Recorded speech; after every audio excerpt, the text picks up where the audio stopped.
Revision everything में एक बार फिर से आप लोगों का बहुत बहुत स्वागत है। तो कैसे हैं आप लोग? आई होप आप सब बहुत ही अच्छे होंगे। देखिए, इसके पहले पॉलिटी के वीडियो में हमने भाग 2 नागरिकता देखा हुआ है, ठीक है। तो उसमें हमने जाना था कि भारत के जो संविधान है उसमें नागरिकता संबंधित क्या क्या प्रावधान है, नागरिकता कैसे प्राप्त की जा सकती है या फिर नागरिकता कैसे छीनी जा सकती है, ठीक है। तो आज के इस वीडियो में जो नागरिकता संशोधन अधिनियम आए हुए हैं, OCI क्या होता है, NRI क्या होता है, इन सब के बारे में हम पढ़ने वाले हैं। तो चलिए शुरू करते हैं। तो सबसे पहले हम देखते हैं कि जो भारत का संविधान है उसमें वो लोग जो भारत से बाहर रहते हैं उनकी नागरिकता से संबंधित क्या क्या प्रावधान किए गए हैं।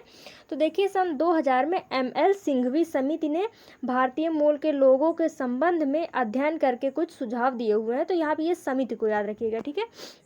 तो उन्होंने 2 श्रेणियों का गठन किया हुआ है उनके सुझाव के आधार पर, ठीक है।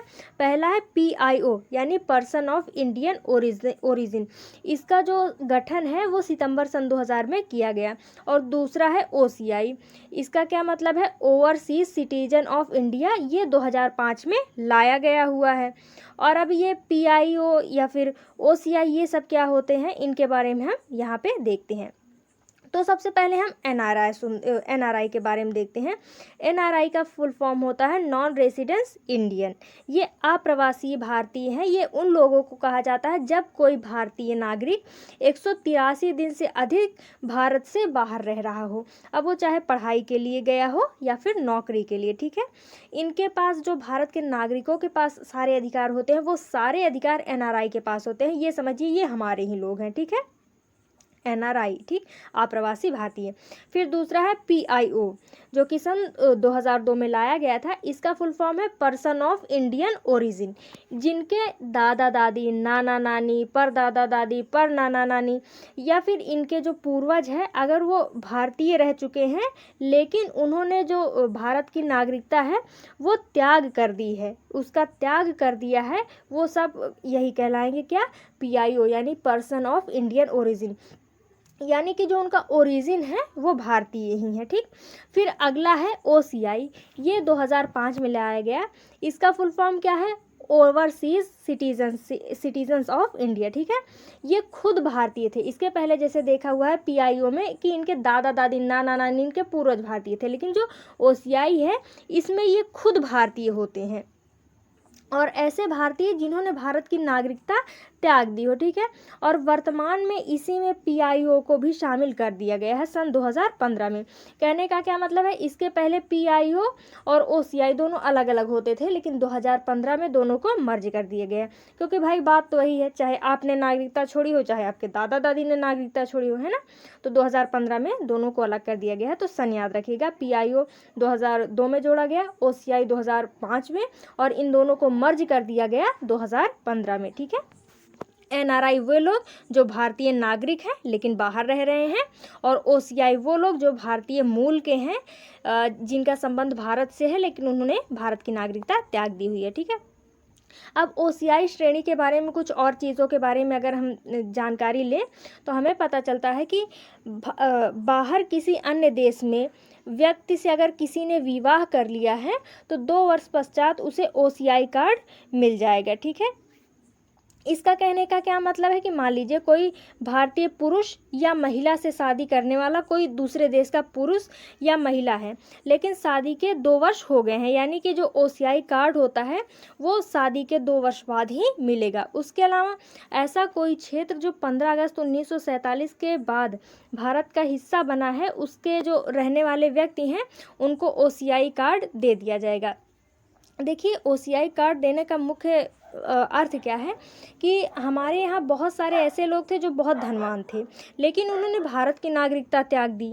तो अब क्या किया जाए कि ऐसे लोगों को लुभाने के लिए ये OCI कार्ड दिया गया है कि वो लोग जब भारत में घूमने आएंगे, भले ही नागरिकता त्याग दी है लेकिन भारत में जब घूमने आएंगे तो यहाँ पे कुछ ना कुछ खर्च करेंगे, कुछ ना कुछ इन्वेस्ट करेंगे जब उन्हें यहाँ से प्रेम मिलेगा। तो इसीलिए जो OCI श्रेणी है इसका कार्ड दिया जाने का प्रावधान किया गया, ठीक है।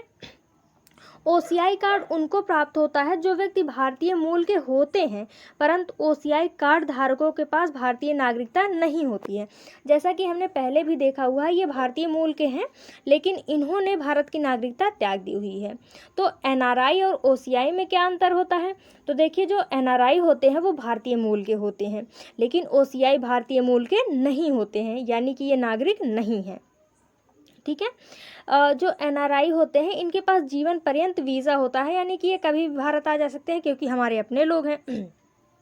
लेकिन जो ओसीआई है इनके पास भी भारत की नागरिकता होती है, ये जब मन चाहे तब आ सकते हैं। लेकिन जो नागरिकता का मुख्य प्रावधान है वोट देना, वो एनआरआई के पास है, लेकिन जो ओसीआई है उनके पास नागरिकता, मतलब जो नागरिकता का मेन है वोट देना, वो वोट देने का अधिकार इनके पास नहीं होता है।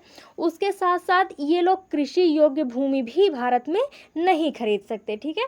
तो ओसीआई कौन है? भारतीय मूल के थे, लेकिन अभी उन्होंने भारत की नागरिकता त्याग दी हुई है। ठीक है। अब आगे देखते हैं हम नागरिकता संशोधन अधिनियम, ये क्या है लेकिन इसके पहले हम एनआरसी देख लेते हैं कि इसका मुद्दा क्या है। ठीक है। भारत में बांग्लादेश की आज़ादी के समय शरणार्थी भारत आए, क्योंकि जो हमारा पश्चिम बंगाल है इसकी सीमा हमारे बांग्लादेश से लगती है। तो जब 1971 में बांग्लादेश में अशांति फैली थी तो उस समय वहाँ के जो लोग थे वो भारत में आ गए थे, जिस कारण असम में इसका विरोध शुरू हो गया। क्योंकि आप कितना भी कीजिए, लेकिन जब बाहर के लोग आएंगे तो वो आप ही के संसाधन पे अपना जीवन चलाएंगे। जो भोजन आपको मिलना था उसमें उनकी हिस्सेदारी बढ़ गई, जो ज़मीन आपकी थी उसमें उनकी हिस्सेदारी बढ़ गई। तो जब बांग्लादेशी भारत आए तो असम में इनका विरोध शुरू हुआ। असम का जो छात्र संगठन था उसके साथ राजीव गांधी सरकार ने वर्ष 1985 में एक समझौता किया, जिसका नाम असम समझौता रखा गया। वर्ष 1985 में इस समझौते में यह निर्णय लिया गया कि 24 मार्च 1971 के बाद जो लोग अवैध रूप से भारत आए हैं उनको अवैध घोषित कर दिया जाएगा, और ऐसा करने के लिए भारत में एनआरसी कराया जाएगा। ठीक है।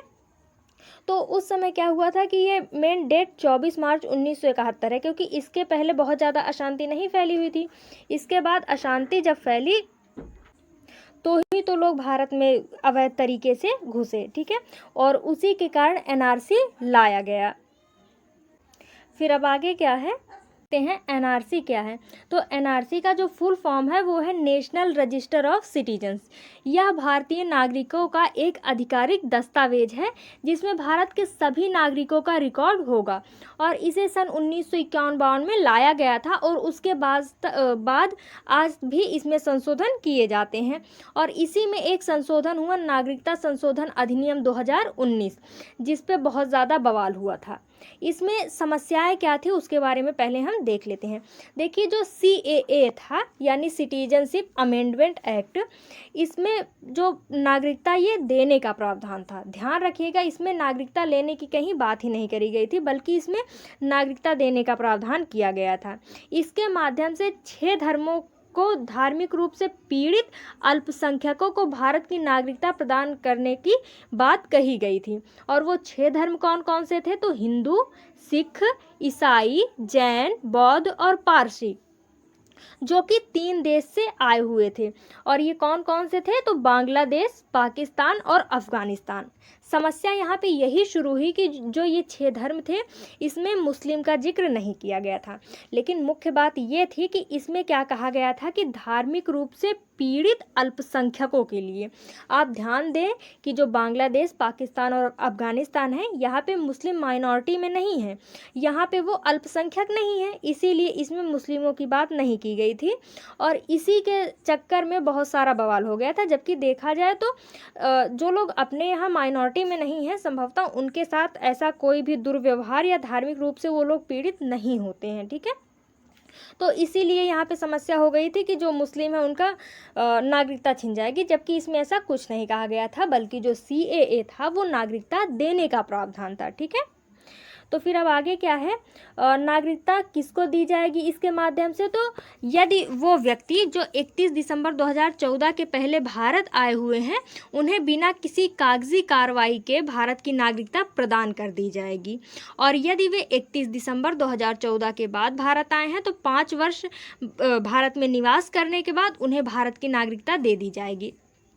यहाँ पे अगर आप पिछली वीडियो को ध्यान दें तो वहाँ पे एक प्रावधान किया गया था कि कोई व्यक्ति जो 14 वर्षों से भारत में रह रहा हो, उसमें से भी अगर वो 11 वर्ष लगातार भारत में रह रहा हो तो उसे नागरिकता दे दी जाएगी। तो ध्यान दीजिए, तो यहाँ पे भी तो वही बात कही गई है कि अगर कोई व्यक्ति 2014 के पहले आया हुआ है तो जाहिर सी बात है कि वो 11 साल तो ज़रूर ही रहा होगा, और अगर वो 11 साल नहीं रहा हुआ है और 2014 के बाद आया हुआ है तो उसको 5 साल रहने के बाद नागरिकता दे दी जाएगी। देखा जाए तो जो इसमें प्रावधान किए गए हैं वो पंजीकरण के माध्यम वाला ही प्रावधान यहाँ पे है, ठीक है। तो कोई बहुत बड़ी चीज़ अलग से इसमें नहीं जोड़ी गई थी, ठीक है। और जो ये नागरिकता देने का प्रावधान है CAA, इसके कुछ पक्ष और विपक्ष को हम देख लेते हैं, ठीक है। तो अगर हम पक्ष के तर्क की बात करें जो CAA है ये धार्मिक आधार पर भेदभाव नहीं करता है, क्योंकि ये नागरिकता प्रदान करने के संबंध में है, ना कि नागरिकता छीनने के संबंध में। और ये जो नागरिकता प्रदान कर भी रहा है ये धार्मिक रूप से उत्पीड़ित लोगों के लिए है, ठीक है।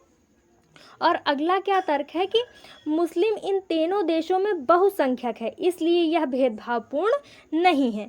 तो ये है इसके पक्ष में तर्क। और अगर विपक्ष में तर्क की बात करें तो क्या आएगा कि भारत में शरणार्थी समस्या बढ़ जाएगी, जिससे जनसंख्या भार बढ़ेगा। क्योंकि भाई लोग बाहर से आए हुए हैं, एक तो हमारे यहाँ की जनसंख्या वैसे भी बहुत ज़्यादा है, सीमित संसाधन है, और ऐसे में जब बाहर के लोग आएंगे तो जनसंख्या भार ही बढ़ेगा। फिर अगला तर्क क्या है कि भारत के धर्म के आधार पर जो नागरिकता देने का प्रावधान है ये भारत के पंथ निरपेक्ष छवि को प्रभावित करता है, क्योंकि यहाँ पे धर्मों की ही बात की गई है कि जो धार्मिक रूप से अल्पसंख्यक हैं उनको नागरिकता दी जाएगी।